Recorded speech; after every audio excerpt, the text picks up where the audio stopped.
UP विधानसभा के शीतकालीन सत्र का आज दूसरा दिन था, लेकिन अनुपूरक बजट पेश होने के बाद विपक्ष ने स्वास्थ्य व्यवस्था पर सरकार को घेरने की कोशिश की।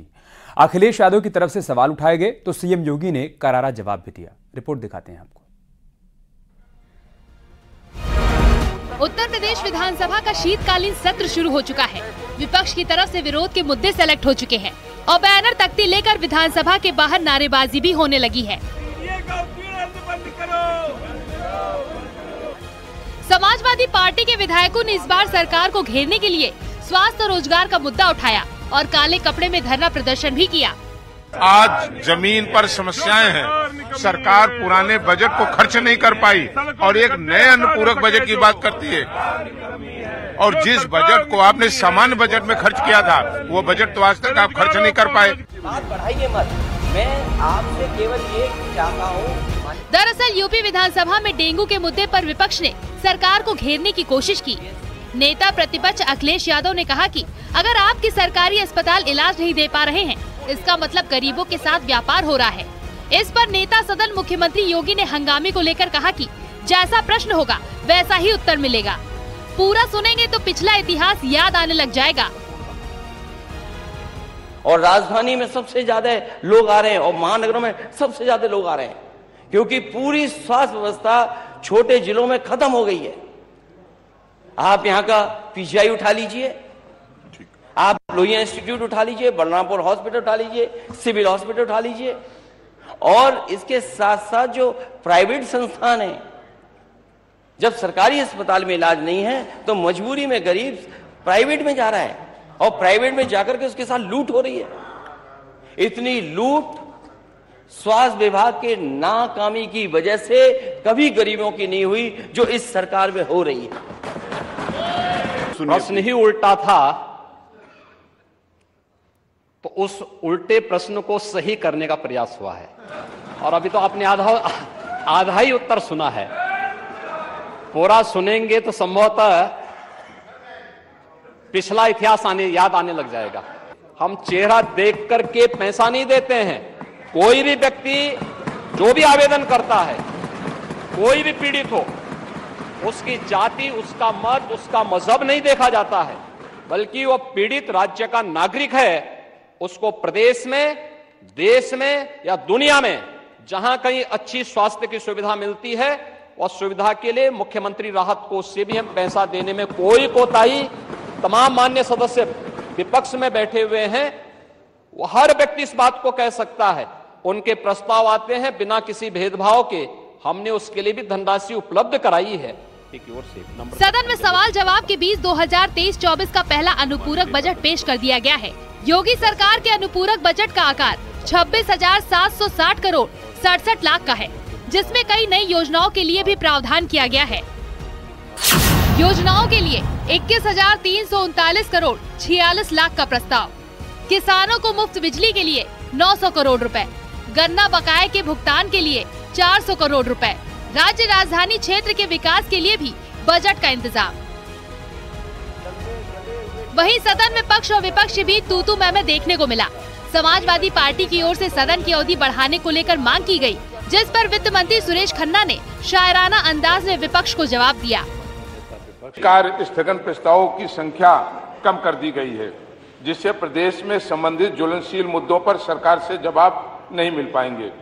मानव प्रदेश से संबंधित गरीबी, स्वास्थ्य, कानून व्यवस्था, बेरोजगारी, आरक्षण, विसंगति, महिला अपराध जैसे ज्वलनशील मुद्दों पर जनप्रतिनिधियों द्वारा सरकार से सवाल जवाब करने हेतु सदन के कार्यक्रम को संशोधित करते हुए इसे 10 दिवस हेतु जारी करने हेतु औचित्य पर मैं आपसे व्यवस्था की मांग करता हूं। नियमावली पहले भी थी और यही कुछ नियमावली में था। नियम मान्यवर जब ये इधर बैठते हैं तो न तो ये संविधान देखते हैं मान्यवर, और न ये नियमावली देखते हैं। जब उधर बैठते हैं तो सारी किताबें निकल जाती, पता नहीं कहां रद्दी से निकाल लाते, कहां आ जाती है। एक भी बार मान्यवर आईना जब भी उठाया करो, पहले देखा करो फिर दिखाया करो। यानी एक तरफ योगी सरकार अनुपूरक बजट के तहत किसान से लेकर युवाओं तक के लिए बेहतर इंतजाम कर रही है, तो वहीं विपक्ष की तरफ से डेंगू, मलेरिया और संचारी रोग पर सियासी प्रयोग हो रहे हैं। Bureau report, news 18।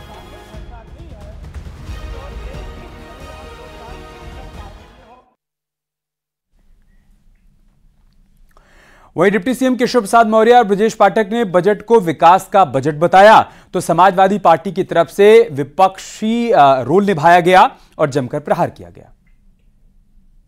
कि अनुपूरक बजट जो आया है वो उत्तर प्रदेश को विकास के पथ पर आगे ले जाने के लिए आया है और हमारी सरकार का यही प्रयास है कि जो हमारे विकास के काम चल रहे हैं उसमें पैसे की कमी ना पड़ने पावे।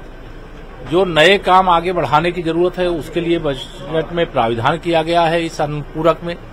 और विपक्ष को उत्तर प्रदेश का हो रहा विकास सहन नहीं हो रहा है, गरीब के जीवन की खुशहाली उनको स्वीकार नहीं हो रही। 55 लाख गरीबों को प्रधानमंत्री आवास मिल गए, ये उनको हजम ही नहीं हो रहा है। प्रदेश में करोड़ों परिवारों में उज्ज्वला योजना का गैस का कनेक्शन चला गया, बिजली का कनेक्शन चला गया, राशन 14-15 करोड़ लोगों को मिल रहा है प्रधानमंत्री गरीब कल्याण अन्न योजना का। यह सब समाजवादी पार्टी को बर्दाश्त नहीं होता, इसलिए वो विरोध के नाम पर विरोध करते हैं, क्योंकि वो मुद्दा विहीन है, उनके पास कोई मुद्दा नहीं है। इसलिए ऐसे मुद्दे लेकर के आते हैं जो जनता उनको लगातार नकार रही है, अस्वीकार कर रही है। सत्ता में रहते हुए 2014 का लोकसभा चुनाव हारे, सत्ता में रहते हुए 2017 का विधानसभा हारे। बजट चतुर्मुखी विकास के लिए, डेवलपमेंट के लिए है और पूरे बजट के माध्यम से हम अपनी अधूरी परियोजनाओं को शीघ्र समय से पूरा करेंगे। सर, विपक्ष कह रहा है कि पहले की बजट विपक्ष पूरी तरह से डिरेल्ड है, उनको पूरे संसदीय इतिहास की कोई जानकारी नहीं है, उनके डीएनए में गुंडई अराजकता है, विधायी सिस्टम की ही जानकारी उन्हें नहीं। मुजफ्फरनगर में बुरके में कैटवॉक पर संभल के एसपी सांसद शफीकुर रहमान बर्क ने कड़ा एतराज व्यक्त किया। उन्होंने कहा कि इस्लाम इसकी परमिशन नहीं देता है। उन्होंने ये भी कहा कि दूसरी लड़कियों जैसी हरकतें कर इस्लाम को बदनाम ना करें। उन्होंने इसे इस्लाम को बदनाम करने का एक नया तरीका बताते हुए माँ बाप से ऐसे बच्चों के खिलाफ एक्शन लेने की अपील की। बता दें कि मुजफ्फरनगर के श्रीराम कॉलेज में मुस्लिम लड़कियों ने बुर्का पहनकर रैंप पर कैटवॉक किया था, जिसके बाद वो मुस्लिम कट्टरपंथियों के निशाने पर आ गए। श्रीराम कॉलेज में जो कैटवॉक किया गया है नए तरीके से और उसमें मुस्लिम लड़कियां शामिल हुई हैं, उन्होंने नया तरीका निकाला, इस्लाम इसकी इजाज़त नहीं देता। इसमें अगर इसमें मतलब ये कि जिन लोगों ने भी एतराज़ किया है, मुसलमानों ने या उलमा इकराम ने, तो उनका ये एतराज़ जायज़ है और ये इस्लाम के और आईन के, इस्लाम के कानून के खिलाफ है। और बात करते एक बड़ी खबर की, सीएए पर गृह मंत्री अमित शाह का बड़ा बयान आया है। सीएए देश का कानून है, ये कहा है गृह मंत्री अमित शाह ने, कोई इसे रोक नहीं सकता है। अमित शाह की तरफ से बात भी कही गई, हम सीएए को लागू करवाएंगे। कोलकाता में अमित शाह की तरफ से बड़ा बयान आया है। बड़ी खबर हम आपको बता रहे हैं, गृह मंत्री अमित शाह की तरफ से सीएए पर ये बड़ा बयान आया है। उन्होंने कहा कि देश का कानून है, इसे कोई रोक नहीं सकता है, हम इसे लागू करवाएंगे। आज इस सभा में कह कर जाता हूं, ममता दीदी, सीएए देश का कानून है, इसको कोई रोक नहीं सकता और हम सीएए को लागू कर रहेंगे। तो गृह मंत्री अमित शाह को सुन रहे थे आप। उन्होंने कोलकाता में मंच से ये बड़ी बात कही है।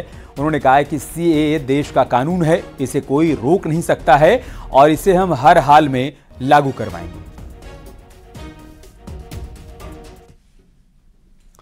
बीजेपी के वरिष्ठ नेता सुनील ओझा का गुरुग्राम के मेदांता अस्पताल में निधन हो गया। सुनील ओझा यूपी के पूर्व सह प्रभारी थे, जिन्हें हाल ही में यूपी से बिहार का सह प्रभारी बनाकर भेजा गया था।